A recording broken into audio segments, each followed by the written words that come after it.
स्वागत आपका। मैं आपके साथ तरन्नुम जहां शेख। पाकिस्तान की सियासत एक बार फिर से बारूद के ढेर पर खड़ी है। पूर्व प्रधानमंत्री इमरान खान और बुशरा बीबी को 17 साल की सजा हुई और जेल से इमरान का सीधा ऐलान, सड़क पर उतरने की तैयारी करो। अब सवाल यह है कि क्या पाकिस्तान की सड़कों पर फिर खून बहेगा? क्या शहबाज शरीफ और जनरल असीम मुनीर की सरकार खतरे में है? और क्या पाकिस्तान एक बार फिर से गृह युद्ध की तरफ बढ़ रहा है? आखिर पाकिस्तान में चल क्या रहा है, रिपोर्ट हम आपको दिखाते हैं।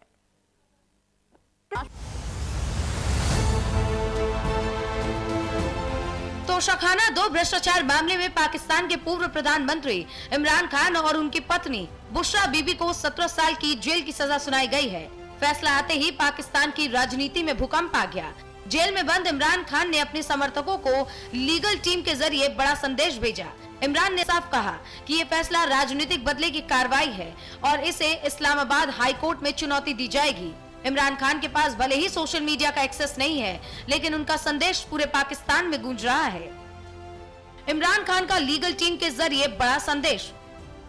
खैबर पख्तूनख्वा के मुख्यमंत्री सोहेल अफरीदी को संदेश। बड़े आंदोलन की तैयारी शुरू करने के दिए निर्देश। ही नहीं, इमरान खान ने कहा कि देश को अपने अधिकारों के लिए उठना होगा। 17 साल की सजा सुनाए जाने के बाद ये बड़ा ऐलान किया है। अब चुप बैठने का वक्त खत्म हो चुका है, सड़कों पर उतरने की तैयारी करो।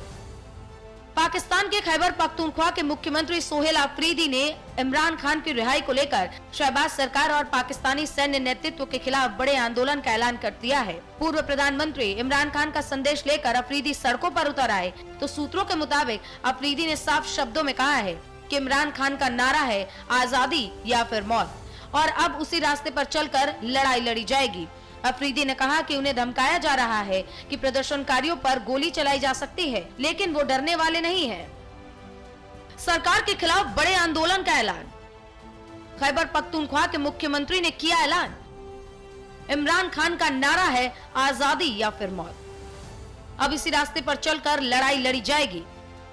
प्रदर्शनकारियों पर गोली भी चलाई जा सकती है, लेकिन सोहेल अफरीदी ने साफ कहा है कि हम डरने वाले नहीं हैं। पाकिस्तान की सियासत में सड़क आंदोलन का मतलब सिर्फ नारे नहीं, बल्कि आग, पत्थर और गोलियां।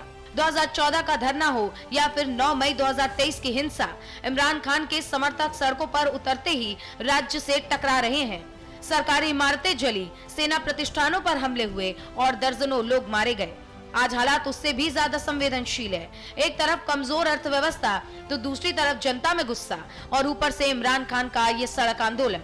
पाकिस्तान चौतरफा घिरा हुआ है। वहीं पाकिस्तान के अशांत बलूचिस्तान प्रांत में एक बार फिर से जाकर एक्सप्रेस ट्रेन में बड़ा ब्लास्ट हुआ। विद्रोहियों ने जाफर एक्सप्रेस समेत 2 ट्रेनों पर हमला करने की कोशिश की और बम विस्फोट किया। चौतरफा घिरे शहबाज और मुनीर। बीएलए लगातार हमले बढ़ा रहा है। खैबर पख्तूनख्वा में अस्थिरता भी देखी गई, तो वहीं टीटीपी लगातार निशाना बना रहा है। महंगाई, बेरोजगारी और आईएमएफ का दबाव, पाकिस्तान के अंदर जंग जैसी स्थिति। इतना ही नहीं, बल्कि अपने ही लोगों से ये पूरा मुल्क जो है अब वो लड़ता हुआ नजर आ रहा है। इमरान खान इसके ऊपर जंग का ऐलान भी कर चुके हैं। विशेषज्ञों की माने तो अगर इमरान के समर्थक देश भर में सड़कों पर उतरे तो हालात गृह युद्ध जैसे बन सकते हैं। खैबर पख्तूनख्वा, पंजाब और कराची, तीनों ही इलाकों से अस्थिरता की आग झुलस रही है। सेना अगर सख्ती करती है तो खून खराबा तय माना जा रहा है। 17 साल की सजा ने इमरान खान को कमजोर नहीं बल्कि और खतरनाक बना दिया है। पाकिस्तानी सेना आज एक साथ कई मोर्चों पर उलझ चुकी है। सेना के लिए सबसे बड़ा डर यही है कि भीतर की बगावत और बाहर की हिंसा अगर एक साथ भड़क गई तो हालात बेकाबू हो सकते हैं। क्या शहबाज शरीफ सरकार दबाव में आ जाएगी? क्या सेना प्रमुख असीम मुनीर एक बार फिर से सख्त कार्रवाई करेंगे? पाकिस्तान में सत्ता का असली केंद्र हमेशा से सेना ही रही है और इमरान बनाम सेना की ये लड़ाई अब फाइनल राउंड में जाती दिखाई दे रही है। अब सवाल सिर्फ इमरान की रिहाई का ही नहीं है, बल्कि सवाल पाकिस्तान के वजूद और स्थिरता का भी है। क्या इमरान खान जेल से ही सरकार हिला देंगे या फिर सेना एक बार फिर से लोहे के हाथों से हालात पर काबू लाएगी? फिलहाल इतना तो तय है कि पाकिस्तान की सड़कों पर तूफान आने वाला है। Bureau report, news India. चलिए, तो इसी बीच हमारे साथ खास मेहमान जुड़ चुके हैं। विनोद कुमार शुक्ला, विदेश मामलों के जानकार है। बहुत स्वागत है विनोद साहब आपका न्यूज इंडिया पर। विनोद साहब, आखिर पाकिस्तान में चल क्या रहा है? क्या सिविल मिलिट्री टकराव जैसी स्थिति इस वक्त पाकिस्तान में देखी जा रही है? देखिए धर्म, पाकिस्तान में जो चल रहा है वो लंबे समय से चल रहा है, या ये कहिए कि ये पाकिस्तान के वजूद आने से ही के समय से ही ऐसी स्थिति है। लेकिन अब थोड़ी स्थिति ज्यादा विकट या खतरनाक हो गई है। अब आपका प्रश्न इमरान खान के उसमें है, लेकिन पाकिस्तान पाकिस्तान की जो पॉलिसी है या पाकिस्तान के जो लोग हैं या पाकिस्तान की जो सेना है, उससे उसको इस बात मतलब ही नहीं है कि उनके देश में क्या हो रहा है, देश के लोगों के साथ क्या हो रहा है, सिक्योरिटी का, डेवलपमेंट का, इकोनॉमी का, उससे कोई लेना देना नहीं है। पाकिस्तान का आईएसआई अभी बांग्लादेश में सक्रिय है, और वो इसलिए सक्रिय है कि उनकी जो स्टेटेड, चाहे आप कह लीजिए विदेश नीति या डोमेस्टिक पॉलिसी, सब में घूम फिर करके भारत को किस तरह से प्रॉब्लम करके रखना है। तो ये सब उसी के हिस्से में है, इसलिए बाकी जो चीजें जिन पर ध्यान होना चाहिए वो निग्लेक्ट होता है। तो ये उसी तरह की स्थिति है जहां पर एक पाकिस्तान के पूर्व प्रधानमंत्री को 17 साल की सजा होती है, और तब जब बाकी क्षेत्र ऑलरेडी डिस्टेबलाइज हैं, अस्थिर हैं। खैबर पख्तूनख्वा पहले से ही इस आंदोलन के कॉल के पहले से ही वहां अस्थिरता है। रोज खैबर पख्तूनख्वा के लोग सैनिकों को पकड़ लेते हैं, उनको मार देते हैं, उनको पोस्ट से भगा देते हैं। वैसा ही हाल बलूचिस्तान का है। सिंध एक ऐसा है जहां पर हिंसा नहीं हो रही है, लेकिन विरोध प्रदर्शन वहीं हो रहा है। तो पंजाब के जो पाकिस्तान के जो 4 प्रोविंसेस हैं, उन 4 में से 3 बुरी तरह से प्रभावित हैं, और चौथा पंजाबी डोमिनेटेड है, जो पूरी मिलिट्री को पर जिनका कब्जा है, जो मिलिट्री को कंट्रोल करते हैं। तो ऐसी स्थिति है। इसमें जो आपकी रिपोर्ट कह रही थी कि वहां चीजें भड़क सकती हैं, गृह युद्ध जैसी स्थिति है, वो गृह युद्ध जैसी स्थिति लगभग है। पाकिस्तान कब बांग्लादेश जैसी स्थिति में आ जाएगा कोई नहीं कह सकता है, और मुझे लग रहा है कि धीरे धीरे उसी तरह से बढ़ रहा है। विनोद जी, बिल्कुल, ये यानी कि ये कहना बिल्कुल गलत नहीं होगा कि कभी भी वहां पर हालात बिगड़ सकते हैं, क्योंकि खैबर पख्तूनख्वा के जो सीएम है शोहेल अफरीदी, उन्होंने साफ तौर पर कहा है कि इमरान की तरफ से एक पैगाम आया है, आजादी या फिर मौत। जी बिल्कुल तरन्नुम, जो पाकिस्तान के पूर्व प्रधानमंत्री इमरान खान ने सोहेल अफरीदी साहब को मैसेज भेजा है, इसमें एक और महत्वपूर्ण बात है कि जो पाकिस्तान में जो इथनिक डिवाइड है, उस डिवाइड के हिसाब से इमरान खान उस स्कीम ऑफ थिंग्स में कहीं नहीं सकते हैं। वो चूंकि पख्तून हैं, पश्तू हैं, पश्तू ट्राइब से उनका वो है, तो वो उस पंजाबी स्कीम ऑफ थिंग्स में फिट भी नहीं बैठते हैं, और प्लस पॉलिटिकली अभी वो उनको फिट नहीं बैठते हैं। तो उनके ऊपर देखिए, पाकिस्तान में किसी को सजा दिलाने के लिए उसका अपराध किया होना जरूरी नहीं है। बिना अपराध के मिलिट्री अगर चाहती है, फौज अगर चाहती है, तो उसको सजा दिला देगी, उसको फांसी दे देगी। नहीं फांसी देगी तो उसको असैसिनेट करा देगी। तो ये वहां होता रहता है। तो ये कहना कि उनको किसी नहीं, तो विनोद साहब, फिर ऐसे तो कभी इमरान खान की मुश्किलें कम होगी ही नहीं, बढ़ती चली जाएगी आने वाले समय में। और नहीं, किसी मुश्किलें उनकी बढ़ती जाएंगी जब तक ये रिजीम है। कोई ऐसी स्थिति आती है, सपोज कीजिए कि कल आसिम मुनीर साहब को हटा दिया जाता है, वो तो लड़ाई करते हैं, उन्होंने 20 फ्रंट खोल रखे हैं और कहीं पर कामयाबी नहीं मिली है। भारत के खिलाफ उन्होंने भारत के खिलाफ उन्होंने पहलगाम करवाया, और क्या हाल हुआ, उनके 10-12 आर्मी एयरबेस को डिस्ट्रॉय किया गया। अगर उस स्थिति में ऐसा होता है कि आसिम मुनीर ही नहीं रहते हैं अपने पद पर, जिस पद पर वो हैं, तो कल को इमरान साहब छूट जाएंगे। तो ये कहना ठीक नहीं होगा तरन्नुम कि वो इमरान खान के साथ कुछ नहीं होगा। इमरान खान कल भी छूट सकते हैं, लेकिन जो अभी की स्थिति है, अभी की स्थिति में इमरान खान के लिए निश्चित तौर पर मुश्किल की वाली स्थिति है, और इसीलिए वो जो है सोहेल अफरीदी को या अपने बाकी कार्यकर्ताओं को, जो केवल खैबर पख्तूनख्वा में भी नहीं है, बाकी सब जगह पर भी जो उनके कार्यकर्ता हैं, उन कार्यकर्ताओं को तैयार रहने के लिए कहते हैं। लेकिन ये भी तय है कि अगर स्ट्रीट पर लोग इकट्ठा हुए और बड़ी संख्या में इकट्ठा हुए, तो खून खराबा होगा, निश्चित तौर पर खून खराबा। विनोद जी, इन तमाम चीजों की इतर अगर हम बात कर ले जो इंटरनल लेवल पर पाकिस्तान में हो रहा है, एक तरफ पाकिस्तान भूखमरी, पाकिस्तान की इकोनॉमी भी किसी से छुपी नहीं है, और ऐसे में इस तरह के हालात, गृह युद्ध जैसे अगर हालात हो जाते हैं, तो कहीं ना कहीं पाकिस्तान की आवाम को इसका खामियाजा भुगतना पड़ेगा। देखिए मुझे लगता है कि इसको थोड़ा उससे समझिए। पाकिस्तान की आवाम जैसा कोई बात बची नहीं है। वहां पर पंजाबी हैं, पंजाब वाले, खैबर पख्तूनख्वा वाले हैं, बलूच हैं और सिंधी हैं। तो ठीक। अब पाकिस्तान आइडेंटिटी कोई बची नहीं है। अब ये सारे लोग अपने-अपने इंटरेस्ट के लिए लड़ रहे हैं। बलूचिस्तान अलग अपने आप को मांग कर रहा है, खैबर पख्तूनख्वा अलग जाना चाह रहा है, सिंध के लोग अपनी आइडेंटिटी चाह रहे हैं। तो ये पाकिस्तानी आइडेंटिटी की बात नहीं है, ये एथनिक आइडेंटिटी की बात है। और निश्चित तौर पर ये जो डिफरेंसेस हैं, ये अलगाव है, ये अलगाव लगातार बढ़ रहा है, विरोध बढ़ रहा है। और जो सेंट्रलाइज फोर्स है जो इसको कंट्रोल कर सकती है, बहुत तरीके होते हैं। आपके पास अगर अच्छी अर्थव्यवस्था है, आप अगर उनको अच्छा भविष्य दे रहे हैं, आप उनको डेवलपमेंट दे रहे हैं, तो बहुत सारे लोग उस काम में लगे रहते हैं। जब उनके पास डेवलपमेंट के नाम पर कुछ नहीं है, उनके पास ऐसा कुछ उनका मुस्तकबिल या जिसको कहिए फ्यूचर भविष्य नहीं नजर आ रहा है, इसलिए कि वो सेंट्रलाइज फोर्स एग्जिस्ट नहीं करती है। वहां आर्मी है, आर्मी अपने इंटरेस्ट की काम करती है। आर्मी आतंकवाद के नाम पर बाहर से पैसा लेकर के आएगी और उस पैसे से आर्मी जनरल्स जो है वो अपने लिए लंदन में, सऊदी अरब में आशियाना बनाएंगे। तो ये इस बात से जनता बेफिक्र नहीं है। जनता को सब मालूम है कि आर्मी के लोग क्या कर रहे हैं या जो बड़े ओहदे पर लोग हैं वो क्या कर रहे हैं। तो जनता को मालूम है, कि उनके इंटरेस्ट को कोई कैटर नहीं कर रहा है। अच्छा विनोद जी एक चीज और समझेंगे, क्योंकि अब तमाम ये सिनेरियो को अगर हम देखते हैं तो क्या लगता है, एक तरफ पीटीआई कह रही है कि पीटीआई को कमजोर करने की साजिश रची जा रही है सरकार, और मुनीर पर यह आरोप लगाया जा रहा है। साथ ही पीटीआई ये भी कह रही है कि बिल्कुल पीटीआई को खत्म कर दिया जाएगा। क्या लग रहा है, सिर्फ इमरान खान के लिए वहां के जो लोग हैं वो सड़कों पर उतर पाएंगे?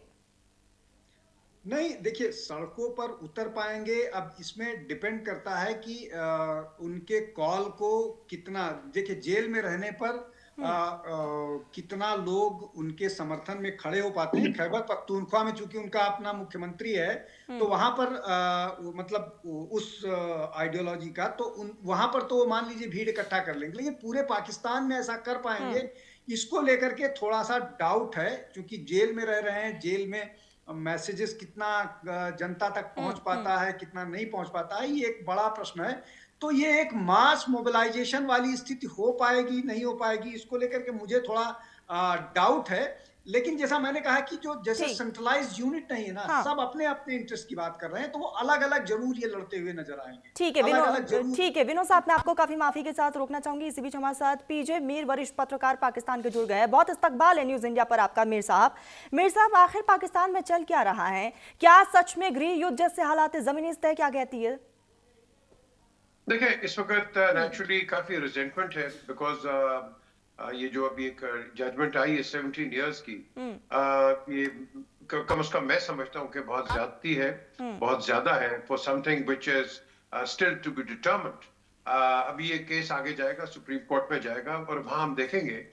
ठीक है, एक छोटे कोर्ट ने दे दिया है, बट इसका मैं कहूंगा कि इसका भी वो हतमी जो होता है, इसका फाइनल आंसर अभी नहीं आया।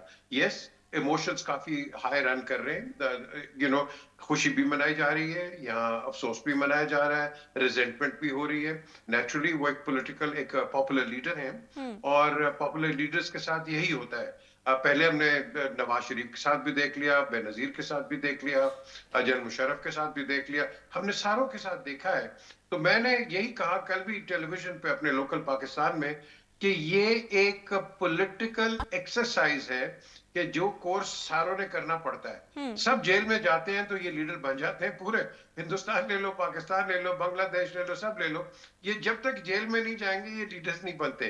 तो ये कोर्स होता है। तो आज जो कोर्स है, आज इमरान का कोर्स है, तो चलो ठीक है, लेट्स वेट एंड सी। लेकिन यहाँ बेसिकली जो मेन जो चीज है वो अवाम, और मैं समझता हूँ दुनिया, वो इंसाफ मांगती है। अगर वो गिल्टी हैं तो yes, he should be punished. अगर नहीं है तो but he should be given a fair trial and fair, आप कह लो कि hearing, and that is what I think democracy demands and wants. तो let's wait and see कि सुप्रीम कोर्ट में आगे जब अपील होती है।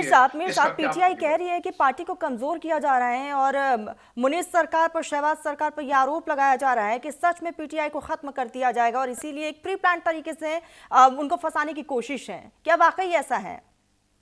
तरन्नुम, मैं आपको एक चीज बताऊं, मेरे वालिद खुद महात्मा गांधी के साथ काम करते रहे हैं 1934 में।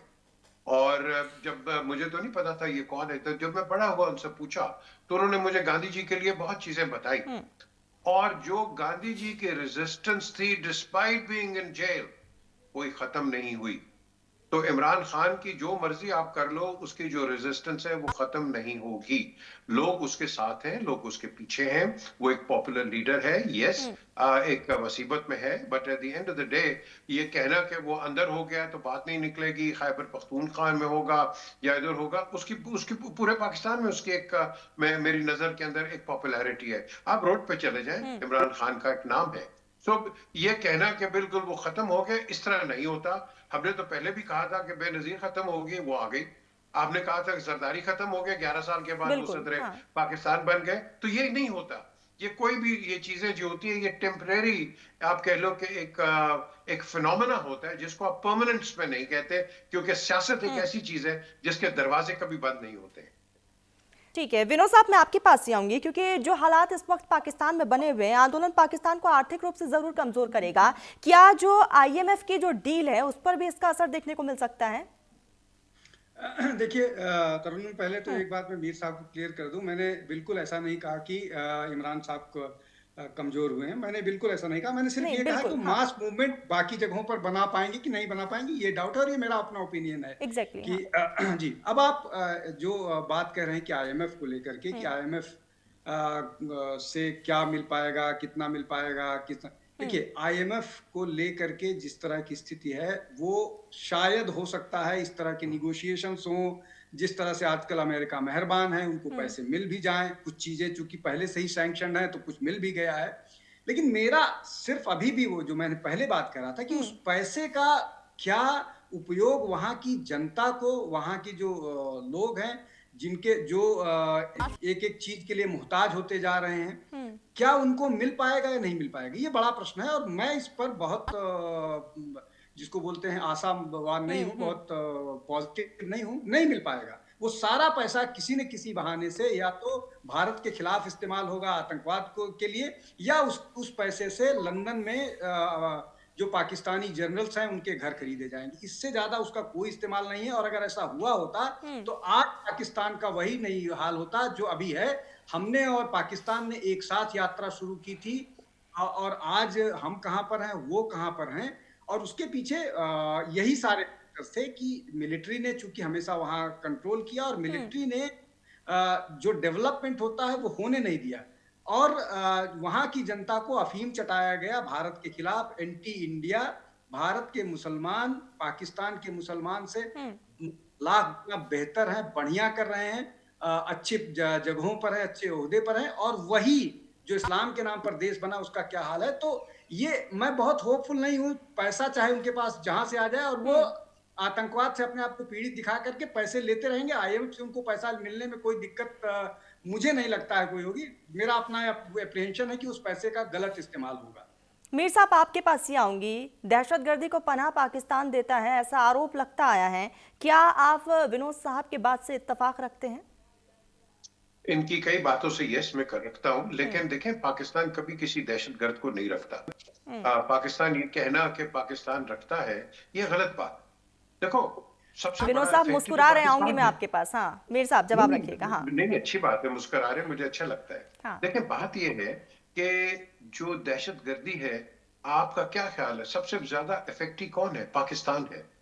80,000 लोग मारे गए हैं, दहशतगर्दों ने मारे हैं। तो यू रियली थिंक कि हम इनको करेंगे? हम तो we want to eliminate these people. लेकिन अनफॉर्चुनेटली इस वक्त परसेप्शन है, मैं टोटल ब्लेम नहीं देता, लेकिन परसेप्शन क्रिएट किया गया है कि जी हिंदुस्तान मीर जो साहब, है, मैं यही बोलने वाली थी कि जो परसेप्शन पाकिस्तान को लेकर पूरे मुल्क जी। भर में बना हुआ है, आखिर इसको क्यों नहीं चेंज किया जा सकता?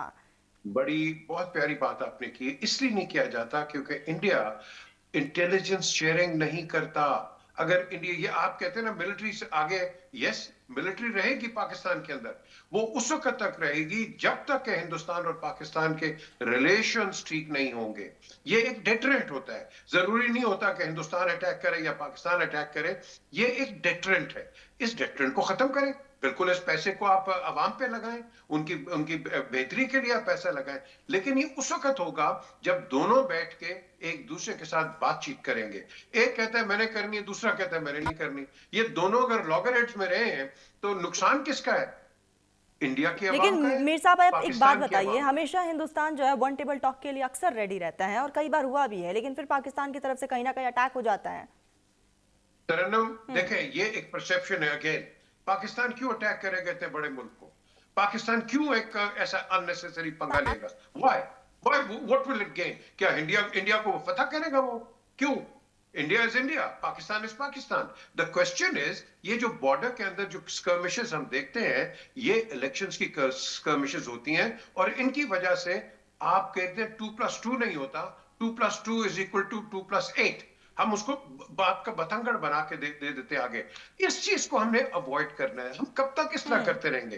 तरन्नुम, पाकिस्तान और इंडिया सारी जिंदगी एक नेबर रहेंगे और इसको कोई नहीं चेंज कर बिल्कुल, सकता। बिल्कुल। तो हम आपस में क्यों नहीं बैठ के एक साथ हर चीज बैठ के कर सकते हैं? आप कहते हैं टेबल टॉक, यस, मैं कई टेबल टॉक्स में, ट्रैक 2 में, ब्रसल्स में गया हूं, वॉशिंगटन में गया हूं, न्यूयॉर्क में गया हूं, लंदन में गया हूं। वहां आपके बड़े जबरदस्त किस्म के लोग आते रहे, major general Ashok Mehta, brigadier Gurmeet Singh and so many others, आके बड़ी संजीदगी से और अच्छी बातें होती रही हैं। लेकिन अनफॉर्चुनेटली ये गवर्नमेंट्स के अंदर, मैं दोनों को कहूंगा, इंडिया एंड पाकिस्तान, यहाँ जो हॉक्स बैठे हैं, they do not want relations between the two countries. I say कि आपके बिल्कुल मेरे साहब, मैं दोनों के आपसे बिल्कुल इत्तेफाक रखती हूँ। अगर आपकी तरह, हमारी तरह अगर लोग होंगे, भाईचारे को मेंटेन करेंगे, तो कभी तशद्दुद जैसी तस्वीरें हमें कभी नहीं देखने को मिलेगी। और विनोद साहब, मैं आपके पास ही आऊंगी अब, क्योंकि जो हालात बदल रहे हैं, जैसा कि अभी जिक्र भी किया है मीर साहब ने, क्या कहेंगे? क्योंकि काफी मुस्कुरा भी रहे थे आप। देखिए तरन्नुम, मीर साहब शायद बहुत सारी चीजों पर आंख बंद कर लिए और उनका आंख बंद करना लाजमी है।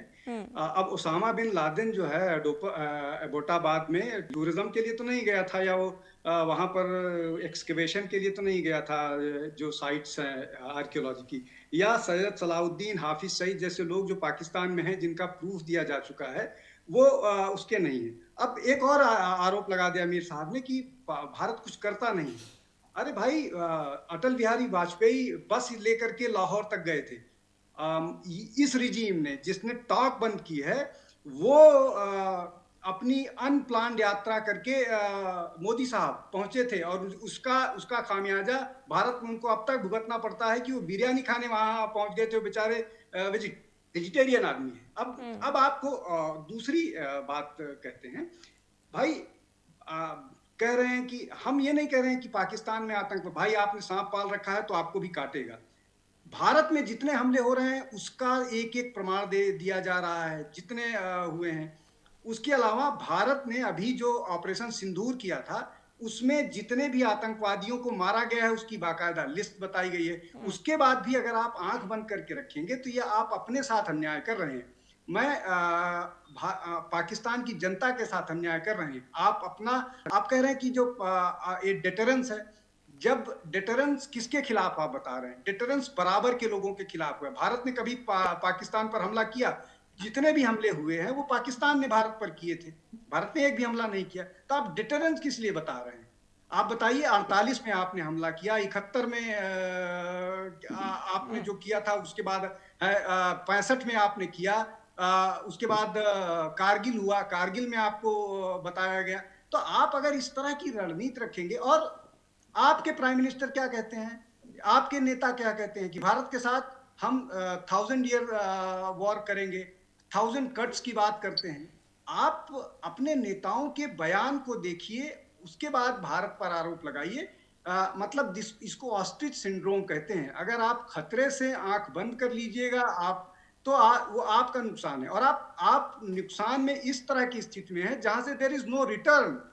अब आप वहां से वापस, आपने इतना ज्यादा खराब हालत पाकिस्तान का कर लिया है कि वहां से वापसी संभव नहीं है। ठीक है, जवाब ले लेते हैं। मीर साहब जवाब दीजिएगा, वैसे सिचुएशन में मोहब्बत भाईचारे की बात कैसे की जाए? देखिए, सबसे पहले तो आई डोंट थिंक मेरे भाई इन्फॉर्म्ड है, वेल इन्फॉर्म्ड है। 48, yes, he is right. 65, yes, he's right. 71, no.